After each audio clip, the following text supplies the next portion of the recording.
Hello everyone, my name is Gaurav and brilliant academy में आपका स्वागत है। आज हम आपके सामने फिर एक नई वैकेंसी की बहुत ही इंपॉर्टेंट इंफॉर्मेशन शेयर करने जा रहे हैं। जैसे कि आप देख सकते हो स्क्रीन पर, वैकेंसी किसकी है? अभी इंडियन रेलवे की ये वैकेंसी है और ग्रुप डी की है।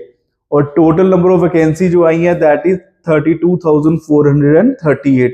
तो बहुत ही इंपॉर्टेंट वैकेंसी है इस साल की, स्पेशली इसमें एज और प्लस एज के साथ जो क्वालिफिकेशन मेंशन करी हुई है, जो इनके ऑफिशियल नोटिफिकेशन में आ चुकी है, वो जानकर आपको बहुत खुशी होगी।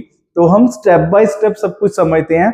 एंड प्लीज, जब भी आप फॉर्म फिल करने जा रहे हो, आप कुछ इंफॉर्मेशन जरूर नोट करके जाओ, किस प्रोफाइल के लिए आप अप्लाई करना चाहते हो। बिकॉज वहां पर जाके आपने प्रोफाइल डिसाइड नहीं करी है, वहां पर जाने के बाद आपको पता ही नहीं है किस जोन में अप्लाई करना है। तो ये सारी चीजें प्री डिसाइड करके जाओ, नहीं तो जब अगर आपका टेस्ट क्लियर हो जाता है तो उसके बाद आपको प्रॉब्लम आनी शुरू होगी। तो ये चीजें पहले समझ लो, क्योंकि काफी टाइम है आपके पास अभी ये फॉर्म फिल करने का। तो शुरू करते हैं। फर्स्ट ऑफ ऑल, यहां पर क्या मेंशन है, इंपॉर्टेंट डेट्स भी आप देख सकते हो कि ये जो फॉर्म आए हैं ये कब आए हैं? 22 जनवरी को, इसी मंथ को आए हैं। और इसके एग्जाम की, इसका फॉर्म फिल करने की जो डेट है वो कौन सी है? 23 तारीख की इसकी फॉर्म फिल करने की डेट हो चुकी हुई है।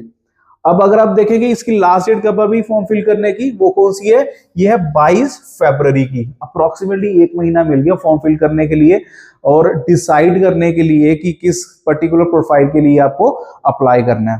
ठीक है। नेक्स्ट, इसके बाद एक और इंपॉर्टेंट इंफॉर्मेशन है कि यहाँ पर कई बार ऐसा होता है कि हम फॉर्म तो फिल कर देते हैं, बट उसकी फीस किसी कारण हम वहां पर सबमिट नहीं हो पाती है, क्योंकि ये फीस ऑनलाइन जाती है आपके डेबिट कार्ड के थ्रू, क्रेडिट कार्ड के थ्रू, या फिर अदर ऑप्शन वहां पे मेंशन होंगे, बट जाएगी ऑनलाइन ही। तो इसकी डेट को थोड़ा एक्सटेंड कर दिया हुआ है। ये 23 फरवरी से लेके 24 फरवरी तक आप इसकी पेमेंट कर सकते हो। तो थोड़ा सा एक्सटेंशन दिया हुआ है इसके लिए। एंड इसमें एक और चीज है, इसमें मॉडिफिकेशन विंडो लिखी हुई है, यानी कि अगर आपका फॉर्म में कुछ गलती हो चुकी है तो आप अपने फॉर्म को मॉडिफाई यानी कि करेक्ट कर सकते हो। तो उसके लिए एक्स्ट्रा टाइम दिया है, देख सकते हो, ये 25 फरवरी से लेके 6 मार्च तक का आपका टाइम है। ठीक है। थोड़े से वो चार्जेस जरूर लेंगे, वो मैं मेंशन कर दूंगा। आई गेस 250 रुपीज होंगे इसके मॉडिफाई करने के। ठीक है। अब हाँ, एक और इंपॉर्टेंट इंफॉर्मेशन, ये सारी इंफॉर्मेशन जो भी मैं आपको प्रोवाइड कर रहा हूँ ये इनके ऑफिशियल नोटिफिकेशन से ली है, और ऑफिशियल नोटिफिकेशन का लिंक मैं डिस्क्रिप्शन में डाल दूंगा। आप में से कोई भी इसको डाउनलोड कर सकता है और अच्छे से पढ़ सकता है कि इसको कौन सी वैकेंसी के लिए, किस प्रोफाइल के लिए अप्लाई करना है। नेक्स्ट आ गया आपका एज लिमिट। बहुत इंपॉर्टेंट है, मैंने जो आपको बताया था कि एज लिमिट बहुत इंपॉर्टेंट है, क्योंकि अगर आप देख सकते हो तो यहां पर लिखा हुआ 18 से लेके 33 साल, बट ये ओल्ड वन है। ये कौन सी है? पुरानी वाली। ये है न्यू वाली। ठीक है। न्यू वाली क्या कहने वाला, ये है 2025 के लिए, सिर्फ और सिर्फ 2025 के लिए। क्या एज है? 18 से लेके 36 साल तक कैंडिडेट अप्लाई कर सकता है इस वैकेंसी के लिए। तो ये बहुत बड़ी न्यूज है कि क्योंकि इन्होंने 3 साल आपको एक्स्ट्रा दिए हैं। ठीक है। किसके कारण? कोविड के कारण कई ऐसे बच्चे रहते हैं जो कि एग्जाम नहीं फिल कर पाते हैं, क्योंकि उनके भी 2-3 साल खराब हुए थे। तो गवर्नमेंट ने एक बेनिफिट दिया आपको, एज 18 से 33 की जगह 18 से 36 कर दिया। एंड 36 में भी अगर मैं आगे बात करूं, यहां पर क्या देखो आप, एज रिलैक्सेशन है, देख सकते हो एज रिलैक्सेशन। अगर आप ओबीसी की बात करो तो कितने साल रिलैक्सेशन है? 3 इयर्स का रिलैक्सेशन है। तो 36 + 3 कितने हो गए? 39 इयर्स तो हो गया ओबीसी के लिए, जो क्या नॉन क्रीमी लेयर में आते हैं। ठीक है। एससी एसटी, इसके लिए कितना रिलैक्सेशन है? 5 इयर्स का। तो यू कैन अंडरस्टैंड 41 इयर्स तक अप्लाई कर सकता है एससी और एसटी वाला। तो उनके लिए यू कैन अंडरस्टैंड कि भाई जिसकी एज 41 तक है वो भी इस एग्जाम के लिए एलिजिबल है। तो ये बहुत बड़ी न्यूज है स्टूडेंट्स के लिए। एंड बाकी का जो इन्फॉर्मेशन है वो आप देख सकते हो, अलग अलग कैटेगरीज के लिए उन्होंने अलग अलग एज रिलैक्सेशन दे रखी है। ठीक है। इसलिए मैंने पीडीएफ ऐड किया हुआ, पढ़ सकते हो।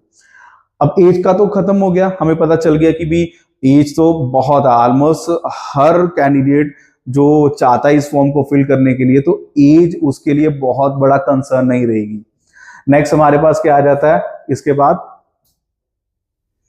Date of birth. तो यू कैन से कि डेट ऑफ बर्थ भी एक कंसर्न रहता है कि भाई किसका डेट ऑफ बर्थ कौन से ईयर का होगा जो अप्लाई कर सकता है। जैसे फॉर एग्जांपल अगर मैं जनरल कैटेगरी की और ईडब्ल्यूएस की बात करूं, इकोनॉमिक वीकर सेक्शन की, तो 1989 का जो बर्थ जिसका भी हुआ है, सेकंड डेट है, फर्स्ट ये आपका मंथ हो गया 2 जनवरी 1989 का जिसका बर्थ है, वो इस पर्टिकुलर एग्जाम को फिल कर सकता है। अगर हम बात करें ओबीसी को तो 1986 में जो पैदा हुआ है, ठीक है, वो भी इस फॉर्म को फिल कर सकता है। और एससी एसटी की बात करो तो 1984 वाला भी इस फॉर्म को अप्लाई कर सकता है। ये तो तीनों क्लियर हो गया आप सभी को। 1989 जनरल ईडब्ल्यूएस, ओबीसी 1986 वाला भर सकता है, एससी एसटी वाला 1984 तक का है तो भर सकता है। और एक ये इंफॉर्मेशन है, ये अच्छे से देखो कि यहां पर क्या लिखा हो, 2007, यानी कि 2007, 1 जनवरी 2007, इसके बाद जिनका भी बर्थ हुआ है वो इस फॉर्म को अप्लाई नहीं कर सकते। तो ये इन्होंने वो भी यहाँ पर डेट ऑफ बर्थ मेंशन किया कि जो अप्लाई नहीं कर सकते, यहाँ पर लिख दिया होगा कि lower limit of date of birth, ठीक है, नॉट लेटर देन, इससे लेट नहीं होना चाहिए, ठीक है। तो अगर इस एज से कोई, इस बर्थ से कोई इसके आगे कोई पैदा हुआ है सॉरी, तो वो इस पर्टिकुलर के लिए अप्लाई नहीं कर सकता। और नेक्स्ट आते हैं हमारे पास, अब ये भी इंपॉर्टेंट इंफॉर्मेशन है, अगर आप ध्यान से देखो तो यहाँ पर 3 चीजें मेंशन है, प्रोफाइल, एज एंड क्वालिफिकेशन। देखो प्रोफाइल तो इंपॉर्टेंट है ना, कि किस पोस्ट के लिए आपको अप्लाई करना, कितनी पोस्ट है। एज और क्वालिफिकेशन मैंने इसमें क्यों मेंशन कर दिया, क्योंकि बहुत इंपॉर्टेंट है। एज एंड क्वालिफिकेशन दोनों क्या है, सेम है सभी पोस्टों के लिए। कितनी वैकेंसीज, कितनी प्रोफाइल्स निकली हैं, 14 प्रोफाइल्स निकली हैं। 14 की 14 प्रोफाइल के लिए जो आपकी एज है 18 से 36 के बाद जो रिलैक्सेशन मिलेगा वो आपको मैंने ऑलरेडी बता दिया है। और जो क्वालिफिकेशन है सभी प्रोफाइल्स के लिए एक ही है। और बड़ी अच्छी बात जो मैं पहले बता रहा था कि है वो क्या है कि भाई 10th पास वाला बच्चा इसको अप्लाई कर सकता है, ठीक है, जिसने 10th कर ली हुई है। जिसने आईटीआई कर रही है वो भी अप्लाई कर सकता है। अब इसमें 10th के साथ आईटीआई नहीं चाहिए, ओनली 10th वाला भी अप्लाई कर सकता है, ओनली आईटीआई वाला भी अप्लाई कर सकता है। और तीसरा यहां पर एक आता है एनएसी का, एक नेशनल अप्रेंटिस का एक सर्टिफिकेट आता है, अगर किसी ने वो करा तो वो भी अप्लाई कर सकता है।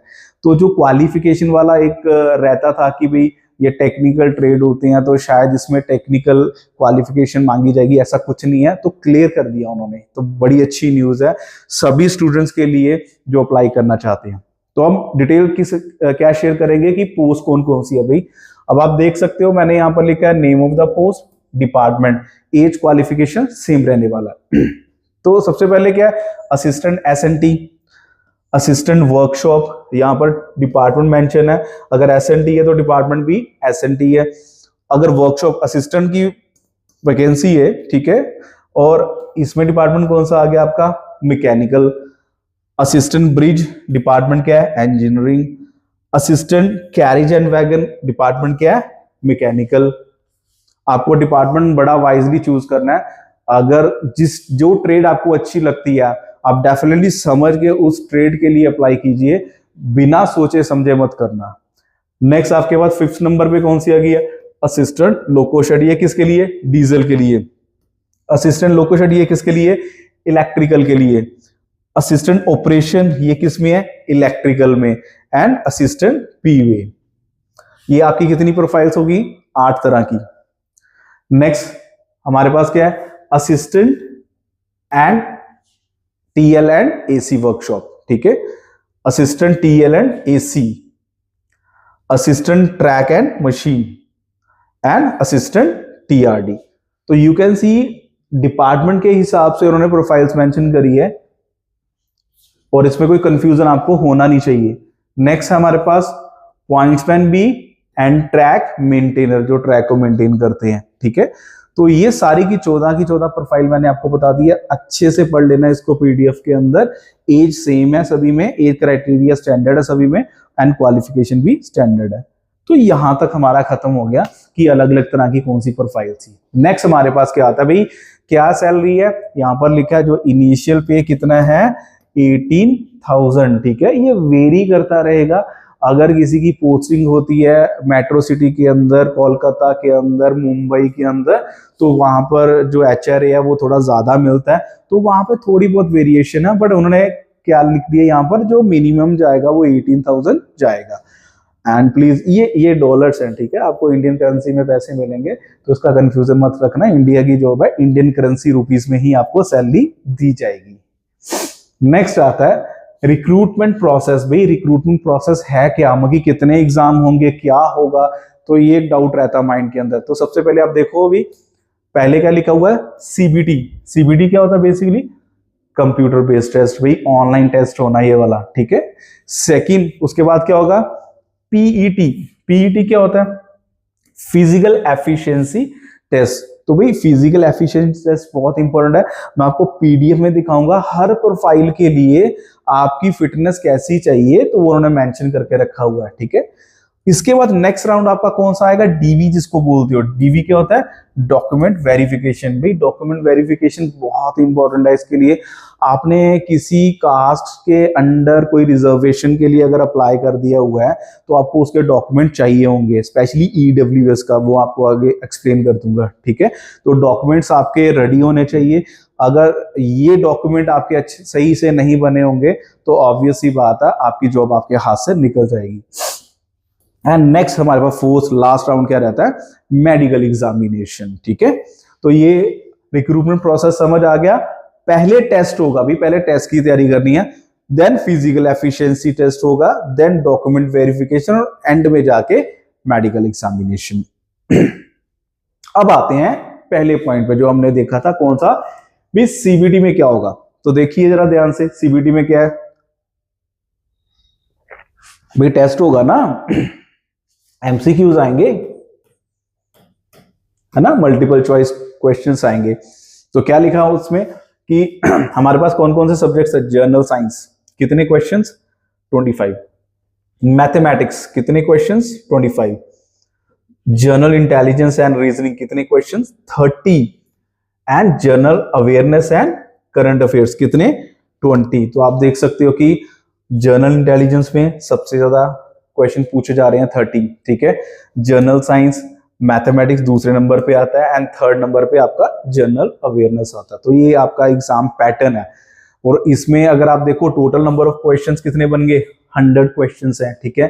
कितना टाइम मिलेगा आपको, 90 मिनट्स मिलेंगे, 100 क्वेश्चंस एंड 90 मिनट्स, ठीक है। ये तो समझ आ गया।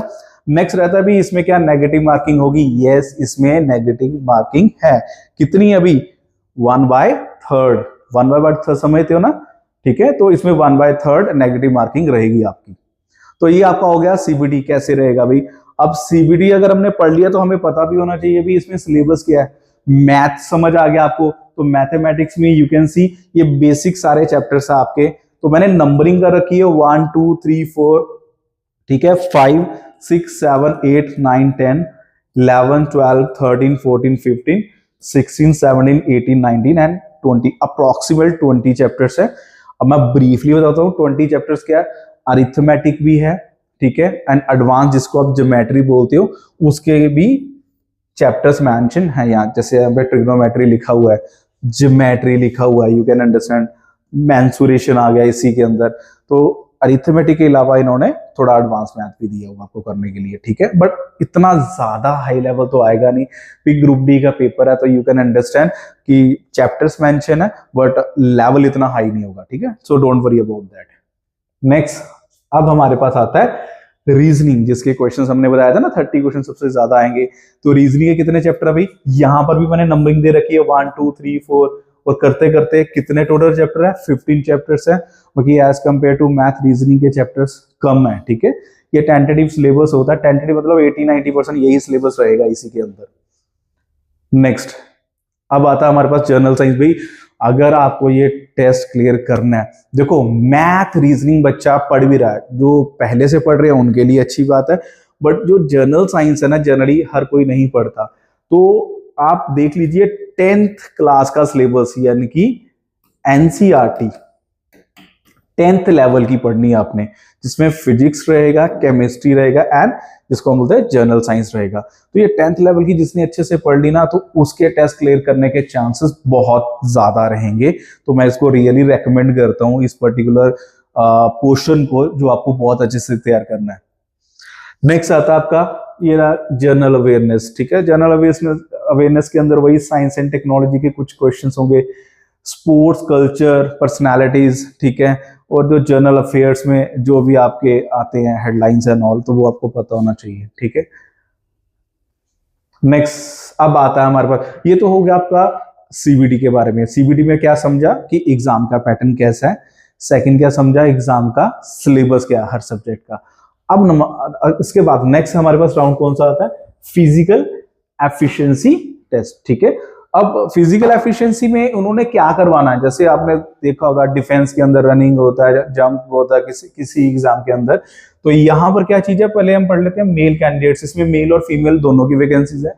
तो मेल के लिए यू कैन सी यहाँ पर क्या है, ये क्या लिखा हुआ है, क्या करना पड़ेगा, लिफ्ट करना पड़ेगा किसको, 35 kg आपको वेट दिया जाएगा, कितना रन करना आपने 100 मीटर्स, कितना टाइम मिलेगा 2 मिनट, कंफर्टेबली हो जाता है। ठीक है, तो 2 मिनट के अंदर 100 मीटर आपको डिस्टेंस कवर करना, 35 kg का वेट होगा आपके ऊपर। ठीक है, एंड दूसरा इसके अंदर क्या है, 100 मीटर आपको रन करना है। ठीक है, कितना टाइम मिलेगा आपको, 4 मिनट्स एंड 15 सेकेंड्स। भाई एक ही चांस मिलेगा, याद रखना। ठीक है, अब 2 पैरामीटर है, एक में वेट उठाकर आपको कंप्लीट करना 100 मीटर 2 मिनट के अंदर, और दूसरे में रन करना 100 मीटर कितने टाइम में, 4 मिनट्स एंड 15 सेकेंड्स के अंदर विदाउट एनी वेट। ठीक है, क्लियर ये चीज।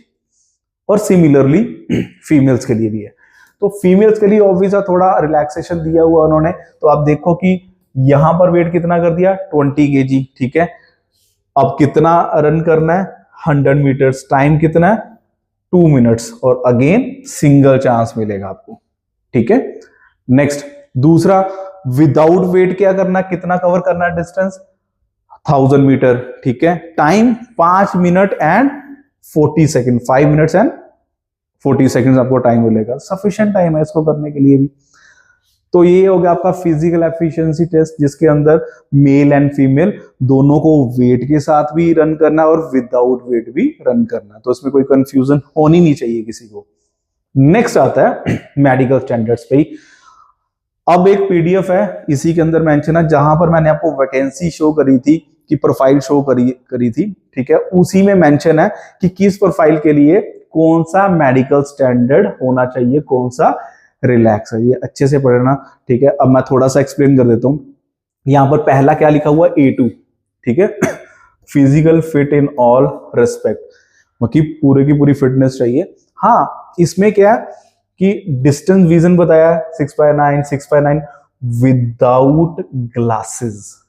ठीक है, तो बिना ग्लासेस के, बिना आपके स्पेक्स के, आपको ये आपका जो डिस्टेंट विजन है ये इतना होना चाहिए, आपके सामने मेंशन है। यही थोड़ा सा रहता है टफ, कि जिसमें आपको ग्लासेस अलाउड नहीं होते हैं। ठीक है, नेक्स्ट उसके बाद must pass test for colour vision.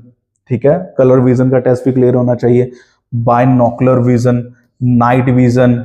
ठीक है, तो यानी कि ये जो A2 वाला होता है, तो आप कंसीडर कर सकते हो कि इसमें वो किसी तरह का रिलैक्सेशन ज्यादा नहीं देते हैं। अब आप कंपेयर करो A3 से। अब A3 में अगर आप देखोगे तो यहां पर क्या लिखा हुआ, विद और विदाउट ग्लासेस, ग्लासेस के साथ भी जो आपका डिस्टेंस विजन है 6x9 चाहिए। ठीक है, वो किसका, आप ग्लासेस पहन के भी कर सकते हो, तो इसमें थोड़ा रिलैक्सेशन मिल जाता है। एंड दूसरा यहां पर मेंशन है कि भी अगर आप नियर विजन की बात करोगे, तो वो भी उन्होंने मेंशन किया हुआ है कि भी कितना उनको चाहिए, और यहां पर भी लिखा हुआ, ध्यान से पढ़ लो, विद और विदाउट ग्लासेस। ठीक है, तो ये वाला करना फिर भी एज कंपेयर टू A2 थोड़ा आसान है। ठीक है, तो A3 वाला जो है वो थोड़ा फ्लेक्सिबल है, क्योंकि ग्लासेस के साथ चलता है। नेक्स्ट क्या है, B1। B1 में भी अगेन देख लो, विद और विदाउट ग्लासेस, विद और विदाउट ग्लासेस। ठीक है, अब आप समझ सकते हो कि जिस पर्टिकुलर मेडिकल स्टैंडर्ड में विद और विदाउट ग्लासेस होगा, वो वाले थोड़े इजी होते हैं, ठीक है, और जिसमें ग्लासेस उन्होंने रखने ही नहीं है तो वो थोड़े से मुश्किल होंगे, ठीक है। तो ये सारा का सारा कैटेगरी वाइज मेंशन है कि उनको विजन किस तरह का चाहिए, ठीक है। आप इसको अच्छे से पढ़ना एक बार। Next, examination fees. अब रहता भी एग्जामिनेशन फीस क्या रहेगी भाई, यहां पर मेंशन है क्लियरली कितनी है अभी 500। किसके लिए, किस कैटेगरी के स्टूडेंट्स के लिए आपको 500 पे करना पड़ेगा? तो you can see for all candidate except the fee concession category mention in the below. अब जनरल कैटेगरी वाले जितने भी बच्चे होंगे वो कितना पे करेंगे? 500, ठीक है। बट याद रखना, जो बच्चा फीस देने के बाद पेपर देने जाता है तो उसको 400 क्या हो गया? रिफंड हो जाएगा, ठीक है। बट अगर एग्जाम देने जाएगा तो रिफंड होगा 400। उसके बाद ये तो होगी फर्स्ट जनरल कैटेगरी 500 फीस। दूसरा अब आ जाता है यहां पर फीमेल के लिए, ट्रांसजेंडर के लिए, एक्स सर्विसमैन के लिए, ठीक है, और इन केस SC ST के लिए, माइनॉरिटी कम्युनिटीज के लिए, ठीक है, EBC कैटेगरी बनाई है उनके लिए, उसके लिए कितना? 250 रुपीज। अब 250 में कितना रिफंड होगा अगर वो पेपर देने जाएगा? सारा का सारा ये लिखा है, this fees ₹250 shall be refunded in due cost duly deduction bank charges as applicable on the appearing in CBT। अगर वो CBT में अपेयर होता है तो ये जो चार्जेस है आपको रिफंड कर दिए जाएंगे, ठीक है। तो समझ आ गया, जनरल कैटेगरी 500, उसके बाद बाकी जितनी भी कैटेगरी है उनके लिए 250 लगेगा, ठीक है। जनरल वालों को 400 वापस आएगा और बाकियों को 250 का 250 रिफंड हो जाएगा। This is the examination fees. Next आ गया फिजिकल एफिशिएंसी टेस्ट। आ गया भी आपका फिजिकल एफिशिएंसी PET। तो यहां पर मेंशन है फिजिकल एफिशिएंसी टेस्ट के अंदर।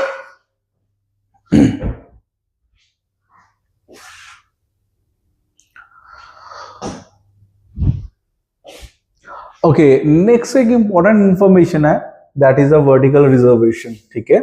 यहां पर एक चीज मेंशन है कि EBC एंड EWS में कंफ्यूजन मत रखना। EWS की अगर बात करोगे, इकोनॉमिकल वीकर सेक्शन, तो आपको पता है EWS का सर्टिफिकेट जो आपका बनेगा वो एग्जाम का जो आप ऑनलाइन एप्लीकेशन जिस दिन आप करोगे उससे पहले पहले आप रेडी करवा लेना, और वो इसी साल के टेन्योर का होना चाहिए, ठीक है। उन्होंने स्पेशली मेंशन करा है। एंड यहां पर लिखा जो EBC है, EBC किसको बोलते हैं?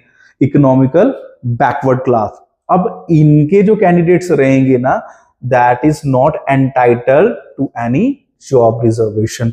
तो EBC के लिए कोई भी जॉब रिजर्वेशन नहीं है, ये कंफ्यूजन मत रखना। इन्होंने ये दोनों कैटेगरी अलग अलग डिफाइन कर दी है। EWS के लिए है फैसिलिटी, बट EBC वालों के लिए नहीं है, ठीक है। तो ये मैंने इसलिए हाईलाइट कर दिया यहाँ पर भी। तो अगर आप बात करोगे EWS, ठीक है, तो यहाँ पर मेंशन है कुछ एक चीजें कि भाई अगर कोई अप्लाई करेगा इस कैटेगरी के अंदर तो लिखा हुआ है कि जो भी आपका जो सर्टिफिकेट होगा वो लिखा हुआ है कि फाइनेंशियल ईयर विल बी कौन सा होना चाहिए? 2023 एंड 24, ठीक है। As a closing date of application, जो क्लोजिंग डेट है 22/2/25, उससे पहले पहला जो आपका फाइनेंशियल ईयर होगा ये उसके अंदर का बना हुआ होना चाहिए, ठीक है। अब अगर आप EWS के लिए अप्लाई करते हो तो आपको पता होना चाहिए कि ये बेसिक रिक्वायरमेंट्स रहती हैं EWS सर्टिफिकेट अप्लाई करने के लिए। हाँ, अगर कोई भी इसमें इंफॉर्मेशन गलत होती है या फिर सर्टिफिकेट थोड़ा फेक पाया जाता है, ठीक है, इन एनी फॉर्म, तो आपकी जॉब कैंसिल कर दी जाएगी, ये क्लियर है भी, ठीक है। इसलिए मैंने यहाँ पर बता दिया आपको। अब बात करेंगे कि we are starting the new batch, fresh new batch हम बना रहे हैं किसके लिए? ग्रुप B के लिए, रेलवे के इस एग्जाम के लिए। तो you can attend free demo classes, आप फ्री डेमो क्लासेस अटेंड कीजिए इसके लिए, ठीक है। और सबसे अच्छी बात मैं इसमें ऐड करना चाहूंगा, अभी जनवरी मंथ चल रहा है और इसका अभी तक कोई एग्जाम डेट नहीं आया। तो जब एग्जाम डेट नहीं है तो अप्रोक्सीमेट मैं आपको एक आइडिया दे रहा हूं, इसका एग्जाम होगा जून और जुलाई के आसपास, ठीक है। तो हमारे पास अप्रोक्सीमेटली अगर सिलेबस खत्म करना तो कितना टाइम चाहिए? 3 मंथ्स, ठीक है। 3 मंथ के बाद 1 to 2 मंथ प्रैक्टिस के लिए, तो एग्जैक्टली हमारे पास उतना टाइम बचा हुआ है। कोई भी बच्चा इसकी तैयारी करना चाहता है, अगर वो सोचता कि सर मैं फ्रेश बच्चा हूं तो क्या मैं अभी इस एग्जाम को क्लियर कर सकता हूं, यस मैं उसको बोलूंगा वो कर सकता है। सफिशिएंट टाइम है, एग्जाम डेट नहीं आया, एग्जाम जून जुलाई के बीच होने वाला है। अगर हम जनवरी में स्टार्ट करते हैं, अभी हमारे पास जनवरी ऑलमोस्ट फिनिश है, फेब मार्च अप्रैल 3 महीने में सिलेबस खत्म, ठीक है। मई एंड जून के अंदर सारी प्रैक्टिस हो चुकी होगी जब तक कि आपका एग्जाम आएगा। तो फ्री डेमो क्लास लेने के लिए you can call on this number 9646598579 and my number 9988732416, ठीक है। एंड यहाँ पर you will enjoy the digital classes, तो आपके लिए पढ़ना और आसान हो जाता है इस क्लासेस के थ्रू। एंड ये सारी information we keep updating to you, and इसमें और भी बड़ी सारी वैकेंसीज है, ठीक है, जो हम टाइम टू टाइम कवर करते हैं। तो आप इस चैनल को सब्सक्राइब कर लीजिए एक बार।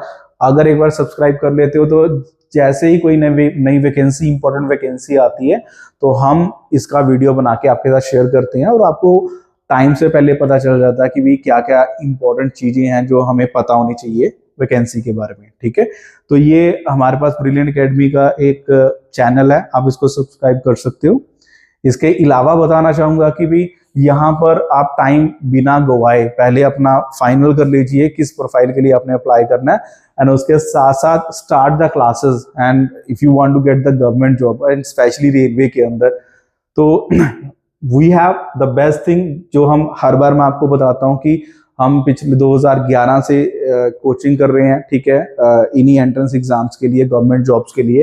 तो we are specialise for 3 things: quality teaching, latest technology, हम डिजिटल पैनल पे इसी तरह टीच करते हैं, क्लासेस रिकॉर्ड होती हैं, and we have the best selection rate, ठीक है। तो यू कैन सी यहाँ पर डिजिटल क्लासेस है, इंटरेक्टिव एलईडी पैनल, ठीक है, ये क्लास रिकॉर्ड होती है, आप इसका रिवीजन कर सकते हो। एंड्रॉयड ऐप आपको एक मिलेगी, iOS ऐप मिलेगी, उसमें क्लास रिकॉर्ड होकर चली जाती है, बार बार उसको पढ़ सकते हो, देख सकते हो, ठीक है।